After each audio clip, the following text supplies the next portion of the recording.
দেখছেন কলকাতা টিভি, আপনাদের সঙ্গে রয়েছি ভাস্বতী। শুরু করছি জেলার সারাদিন।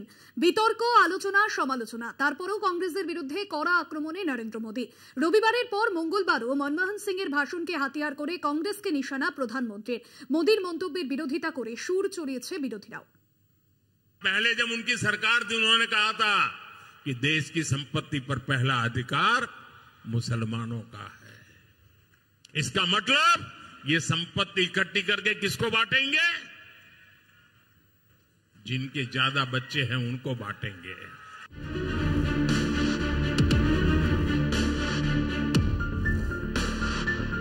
দেশের প্রাক্তন প্রধানমন্ত্রী মনমোহন সিং এর বক্তব্যকে হাতিয়ার করে মোদীর আক্রমণ। প্রধানমন্ত্রীর মন্তব্যে দেশ জুড়ে বিতর্কের ঝড়, তুঙ্গে চর্চা।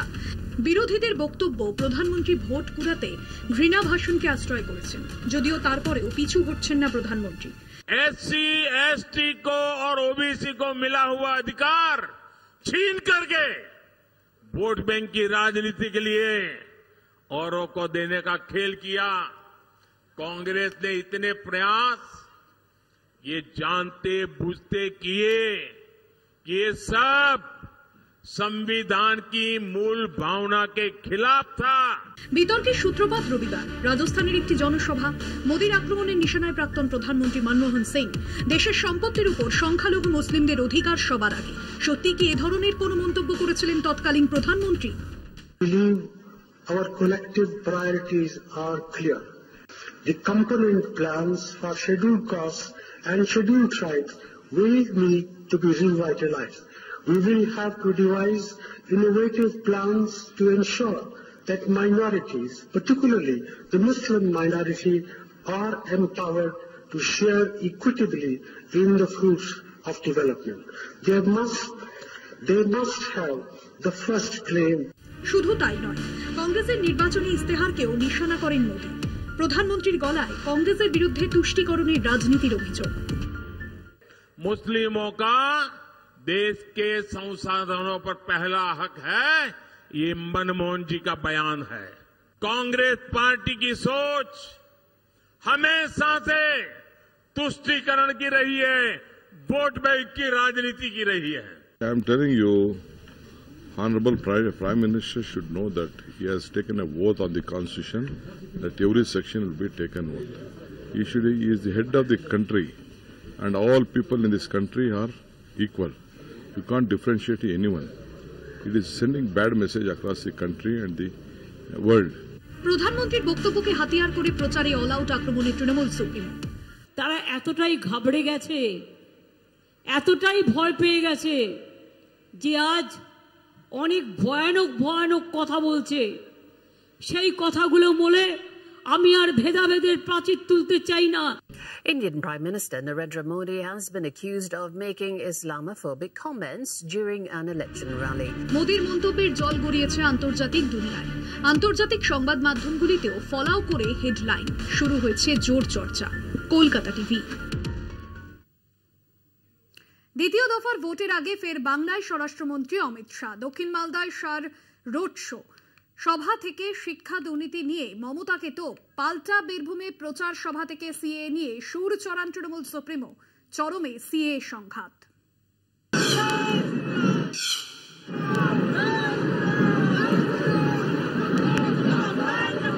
7ই মে তৃতীয় দফায় মালদা দক্ষিণে ভোট। তার আগে প্রচারে কেন্দ্রীয় স্বরাষ্ট্রমন্ত্রী অমিত শাহ। টানা 3বার মালদা দক্ষিণে কংগ্রেসের জয়। এবার বিজেপির তাস শ্রীরূপা মিত্র চৌধুরী। তার সমর্থনেই ফোয়ারা মোড় থেকে রবীন্দ্র এভিনিউ পর্যন্ত রোড শো শাহের। করণদিঘি সভামঞ্চ থেকে তৃণমূলকে আক্রমণ। শিক্ষা দুর্নীতি নিয়ে মমতার সরকারকে খোঁচা শাহের। 10 लाख 15 लाख नौकरी के लिए रिश्वत लेते थे। उनके एक मंत्री के घर से 51 करोड़ रुपया कैश निकली। 51 करोड़ रुपया पूछने आया हूं, एक कट मनी, एक खंडनी, ये नौकरियों में भ्रष्टाचार बंगाल में रुकना चाहिए या नहीं रुकना चाहिए? দুর্নীতি প্রসঙ্গে বীরভূমের সভা থেকে পাল্টা শাহকে তোপ মমতার। বিজেপির একটা কথায় 26,000 শিক্ষক শিক্ষিকা কাজ করছে, তাদের বলছে কিনা 8 বছরের বেতন সহ 4 সপ্তাহের মধ্যে ফেরত দাও, সুদ সহ। পারে তারা দিতে? তাদের অপরাধ কি তারা জানলো না। ফের সিএএ নিয়ে চলল রাজনীতি পারদ। কেন বাংলাদেশ থেকে আগত শরণার্থীরা নাগরিকত্ব পাবেন না, প্রশ্ন অমিত শাহের। পাল্টা মমতার দাবি, ভয় দেখানোর রাজনীতিতে নেমেছে বিজেপি। मैं ममता दीदी को पूछने आया हूं, बांग्लादेश से आए हुए हिंदू बौद्ध शरणार्थियों को नागरिकता मिले, उसमें आपको क्या तकलीफ है? मैं कहकर जाता हूं, कांग्रेस पार्टी या ममता बनर्जी की हिम्मत नहीं है सीए को हाथ लगाकर देखे, हर हिंदू शरणार्थी को नागरिकता मिलेगी मिलेगी। ভয় দেখানোর খেলা চলছে। ওরা নাকি সবার অধিকার এবার কেড়ে নেবে, নাগরিকার সব অধিকার নাগরিকের কেড়ে নেবে। One election, one party, one government, one leader. এর আগে সন্দেশখালীর অভিযুক্তদের শাস্তির নিদান দেন, ফের বাংলায় ক্ষমতায় এলে উল্টো করে ঝোলানোর নিদান অমিত শাহের মুখে। आप यहाँ पर लोकसभा के बाद भाजपा सरकार बना दो, ये ममता के गुंडों को उल्टा लटका कर सीधा करने का काम हम करेंगे। হাই ভোল্টেজ মঙ্গলবার। শাহের পাশাপাশি মালদা দক্ষিণে সানওয়াজ আলী রাহানের সমর্থনে সভা করেন অভিষেক বন্দ্যোপাধ্যায়। কলকাতা টিভি। দলবিরোধী কাজের জন্য বিনয় তামাংকে 6 বছরের জন্য সাসপেন্ড করল কংগ্রেস।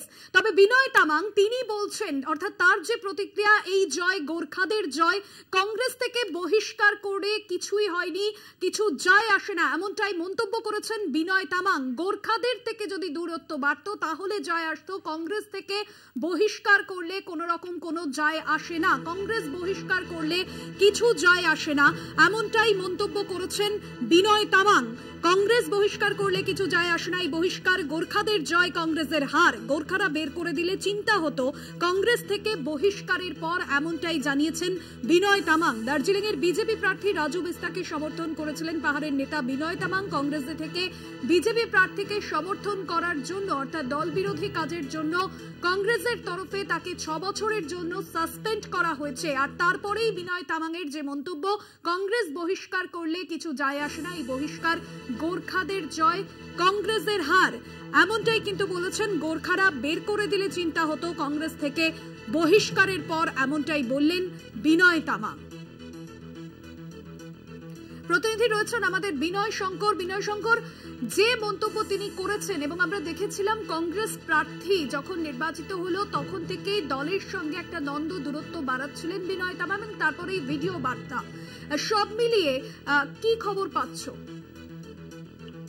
देखिए, आज सुबह ही विनय तामांग ने एक प्रेस रिलीज जारी करके बोला है कि मैंने बहुत बार कांग्रेस को बोला कि कैंडिडेट दूसरा होना चाहिए, लेकिन कांग्रेस की तरफ से कुछ उनको जवाब न मिलने के कारण से आज उन्होंने सुबह में बीजेपी के राजू बिष्ट को समर्थन करने का घोषणा किया है। और शाम होते होते कांग्रेस पार्टी से उनको एक्सपेल भी करने का चिट्ठी भी आ गया है। तो विनय तामांग का कहना है कि मैं जाति के लिए काम कर रहा हूँ, कांग्रेस पार्टी से मेरे को निकालने से कुछ फायदा नहीं, कुछ होगा नहीं, मैं जाति के लिए काम करना चाहता हूँ, इसलिए बीजेपी के राजू बिष्ट को हम लोग समर्थन करने जा रहा हूँ। बहन यही है। ধন্যবাদ তোমায় বিনয় শঙ্কর, আমাদের প্রতিনিধি ছিলেন ফোন লাইনে। কংগ্রেস বহিষ্কার করলে কিছু যায় আসে না, এমনটাই মন্তব্য করেছেন বিনয় তামাং, এবং এই জয় গোর্খাদের জয়, এমনটাই তিনি বলেছেন। পাশাপাশি আমরা দেখলাম যে পাহাড়বাসীকে, বিজেপি প্রার্থী রাজু বিস্তাকে সমর্থনের জন্য তিনি ভিডিও বার্তায় আহ্বান জানিয়েছেন, এবং যেখানে তিনি বলেছিলেন যে এই স্বজন আর দুর্নীতি পোষণ, এই বিষয় কিন্তু দুর্নীতি, স্বজন পোষণ, এই বিষয়গুলোকে এখন সরিয়ে রাখতে হবে, এবং তার জন্যই নরেন্দ্র মোদী, কেন্দ্রের সরকারকে সমর্থন করতে হবে, বিজেপি প্রার্থী রাজু বিস্তাকে সমর্থন করার কথা জানিয়েছিলেন তিনি।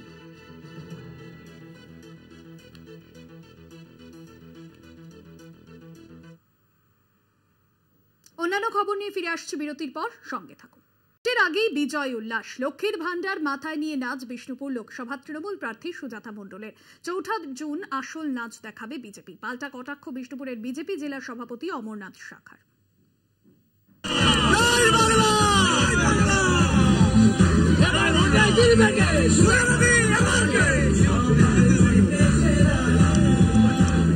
কদমে প্রচারে নেমেছেন বিষ্ণুপুর লোকসভার তৃণমূল প্রার্থী সুজাতা মণ্ডল। টার্গেট মহিলা ভোট ব্যাংক। মহিলাদের পল্টন নিয়ে সুজাতার প্রচারে হাতিয়ার লক্ষ্মীর ভান্ডার। যে মমতা বন্দ্যোপাধ্যায় ডবল টাকা লক্ষ্মী ভান্ডারে বাড়িয়ে মেয়েদের যে সম্মান সুরক্ষিত দিয়েছেন, সুরক্ষা করেছেন এবং সম্মানে বর্ধিত করেছেন, তাই বাংলার এবং আমার বিষ্ণুপুর লোকসভার একটি মহিলার ভোটও তৃণমূল কংগ্রেস ব্যতীত অন্য কোথাও যাবে না। ভোটের আগেই বিজয় উল্লাস। লক্ষ্মীর ভান্ডার মাথায় নিয়েই নাচে মাতলেন সুজাতা। তার তালে তাল মেলালেন ওন্দার দামোদরবাটি গ্রামের মহিলারাও।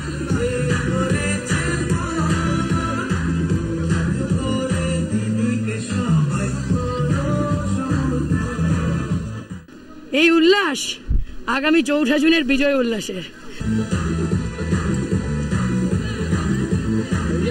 এই তীব্র বৈশাখ দহনে সুজাতার নাচ কিভাবে দেখছে প্রতিপক্ষ বিজেপি? পক্ষে উপকার, ভালোভাবে নাচলে শরীর ভালো থাকে, মন ভালো থাকে। উনি সেই নাচটা নাচছেন। আসল নাচ আগামী ৪ তারিখ ভারতীয় জনতা পার্টি নাচবে। উনাকে আমরা আমন্ত্রণ করবো যে উনিও যেন সেই নাচে এসে সামিল হয়ে নাচটা দেখিয়ে দিন। তীব্র তাপদাহ, তবুও ভাটা পড়েনি ভোট প্রচারে। প্রাক্তন স্বামী স্ত্রীর লড়াইয়ে বিষ্ণুপুরে বাড়ছে রাজনৈতিক উত্তাপ।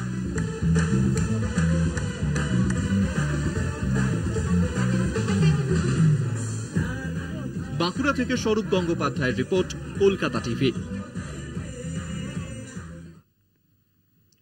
স্কুল থেকে উধাও অষ্টম শ্রেণীর পরীক্ষার খাতা। পড়ুয়াদের অভিযোগ, মাস্টার মশাইরা বিক্রি করে দিয়েছেন পরীক্ষার খাতা, তাই দ্বিতীয়বার পরীক্ষা দিতে হচ্ছে।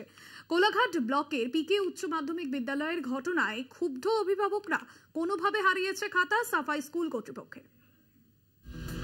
কোলাঘাট ব্লকের খন্নাডিহি পিকে উচ্চ মাধ্যমিক বিদ্যালয়ে অষ্টম শ্রেণীর গণিত বিভাগের পরীক্ষা হয় গত 5ই এপ্রিল। কিন্তু স্কুল কর্তৃপক্ষ অভিভাবকদের জানায় যে অঙ্কের খাতাগুলি হারিয়ে যাওয়ায় ফের অঙ্কের পরীক্ষা নেওয়া হবে। তবে কি কারণে খাতা হারিয়ে গিয়েছে তা স্পষ্ট করে জানাননি স্কুল কর্তৃপক্ষ।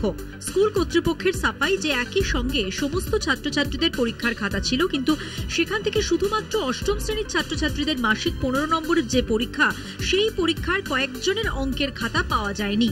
আর সেই কারণেই অষ্টম শ্রেণীর অঙ্কের পরীক্ষা নেওয়া হয়েছে। অভিভাবকদের অভিযোগ যে তীব্র গরমের মধ্যে ফের একবার পরীক্ষা দিতে হয়েছে ছাত্রছাত্রীদের। স্কুল কর্তৃপক্ষের গাফিলতিতেই অঙ্কের খাতা হারিয়েছে। শিক্ষকদের বিরুদ্ধে খাতা বিক্রির অভিযোগ পড়ুয়াদের। আমাদের নাকি খাতা হারিয়ে গেছে, তো কি কারণে হারিয়ে গেছে আমাদের জিজ্ঞাসা করতে বলে কি একই সঙ্গে খাতা রাখা হয়েছিল, পুরাতন খাতা আর নতুন খাতা ভুল করে নাকি তারা বিক্রি করে দিয়েছে। জানতে পারলাম যে খাতাটা চুরি হয়ে গেছে, কিন্তু খাতাটা চুরি হয়ে যায়নি, ওরা বিক্রি করে দিয়েছে। ওই খাতাটা ওরা রাখার জায়গা যেখানে সেখানে না রেখে ডাস্টবিনে রেখেছে। ডাস্টবিনের যত কাগজ বিক্রি হয়েছে ওর সঙ্গে বিক্রি করে দিয়েছে। যে আগেরবার যে পরীক্ষা হয়েছিল, পরীক্ষার রেজাল্টের আগে উত্তরপত্র নাকি পুরনো উত্তরপত্র রেখে দিয়েছে, সেই হিসাবে বিক্রি করতে সব বিক্রি হয়ে গেছে। তো ঘুরে আমাকে পরীক্ষা দিতে হবে। তো আমি বললাম ম্যানেজিং কমিটি কি পদক্ষেপ? তো শুনলাম নাকি ম্যানেজিং কমিটি তো ওদেরই লোকজন, সমস্ত তৃণমূলে যাকে বলে ওরা শাসক দলের ঘনিষ্ঠ সব লোকজন। তো এখন তো ইলেকশন হয় না, সিলেক্টেড সব ম্যানেজিং কমিটি, তো তা সিলেক্টেড তাদের মতো করে যা ইচ্ছা করছে বা তার সিদ্ধান্ত নিয়ে সব ঘুরে পরীক্ষা নেওয়া। এই ঘটনা নিয়ে শুরু হয়েছে রাজনৈতিক তরজা। গণিত বিভাগের উত্তরপত্র মুড়ি ঠোঙা করে ভুসিমাল দোকানে বিক্রি হচ্ছে। এইটা ঢাকবার জন্য তিনি আজকে সকালে জরুরি ভিত্তিতে মর্নিং সেশন করে তিনি পরীক্ষার ব্যবস্থা গ্রহণ করেন, যা আমরা সংশ্লিষ্ট এলাকার মানুষের অভিযোগের ভিত্তিতে আমরা ডিআই সাহেব এবং এসআই সাহেবের দৃষ্টি আকর্ষণ করেছি। নিশ্চিতভাবে যদি এই ধরনের ঘটনা ঘটে থাকে, এই ঘটনা সঠিক ঘটনা নয়, কিন্তু আদৌ ঘটনার বাস্তবতা সত্যতা আছে কিনা এটা আমরা নিশ্চিতভাবে খোঁজ নিয়ে আগামী দিনে বলবো। যদি ঘটে থাকে সেটা কাম্য নয়। যদিও এই বিষয়ে মুখ খোলেননি স্কুলের প্রধান শিক্ষক। শিক্ষকরাই ছাত্র গড়ার কারিগর, সেখানে কিভাবে স্কুল থেকে খাতা হারিয়ে গেল, স্কুলের ভূমিকা নিয়ে উঠছে প্রশ্ন। কোলাঘাট থেকে সৌম্যজিৎ চট্টোপাধ্যায়ের রিপোর্ট, কলকাতা টিভি। জেলার সারাদিন এখন এই পর্যন্তই। দেখতে থাকুন কলকাতা টিভি, রাত দিন 7 দিন।